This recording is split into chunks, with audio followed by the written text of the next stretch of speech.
பாஜகவின் mission gen Z எடுபடுமா? ஆளுக்கு 20 யுக்தி. திமுக பாணியை பின்பற்றி கட்சியை வலுப்படுத்தும் பணியில் பாஜக இளைஞரணி தீவிரமாகி இருக்கிறது. குறிப்பாக இந்த தேர்தலில் பாஜக இளைஞரணியினர் முன்கள பணியாளர்களாக செயல்பட வேண்டும் என்றும் திட்டமிட்டு செயலாற்ற ஆரம்பித்திருக்கிறது தமிழக பாஜக. அதன்படி அக்கட்சியின் மாநில இளைஞரணி தலைவர் சூர்யா பெருங்கோட்டம் வாரியாக சுற்றுப்பயணங்களை மேற்கொண்டு இளைஞர் அணியினரை தேர்தல் களத்துக்கு தயார்படுத்தி வருகிறார். தற்போது திருச்சி பெருங்கோட்டத்துக்கு உட்பட்ட 11 மாவட்டங்களில் சுற்றுப்பயணம் மேற்கொண்டு வரும் சூர்யாவுக்கு 8 பெருங்கோட்ட கூட்டங்களை டிசம்பர் 10ஆம் தேதிக்குள் நடத்தி முடிக்க திட்டம் தரப்பட்டுள்ளது. அதன் பிறகு சென்னை, கோயம்புத்தூர், மதுரை, சேலம் உள்ளிட்ட 7 பெருங்கோட்டங்களிலும் 2ஆம் நிலை கூட்டங்களை நடத்த திட்டமிட்டுள்ளன.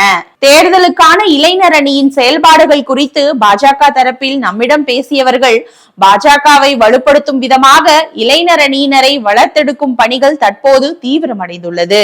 ஒவ்வொரு மாவட்டத்திலும் தலா ஒரு இளைஞர் அணி தலைவர், துணை தலைவர் உட்பட 33 பேருக்கு பதவிகள் வழங்கப்பட்டுள்ளன.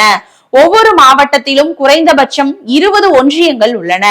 இதற்கும் பொறுப்பாளர்கள் நியமிக்கப்பட்டு வருகின்றனர். அந்த வகையில் திருச்சி பெருங்கோட்டத்தில் 19,800 புதிய நிர்வாகிகள் நியமிக்கப்பட்டுள்ளார்கள்.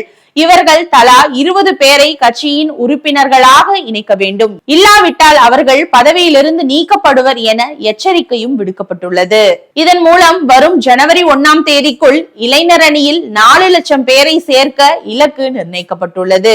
கட்சியின் உட்கட்டமைப்பை வலுப்படுத்துவதே தற்போதைய பிரதான நோக்கம். மேலும் வாக்குச்சாவடி முகவர் பொறுப்பிலும் அதிக அளவில் இளைஞர் அணியினர் நியமிக்கப்படுவார்கள். வரும் தேர்தலில் கணிசமான தொகுதிகளில் போட்டியிட இளைஞர் அணியினர் வாய்ப்பு கேட்டுள்ளனர். திருச்சி உள்ளிட்ட 8 பெருங்கோட்ட கூட்டங்கள் முடிந்த பிறகு கோவை அல்லது மதுரையில் வரும் பிப்ரவரி 1ஆம் தேதி இளைஞர் அணி மாநாடு பிரம்மாண்டமாக நடைபெற இருக்கிறது.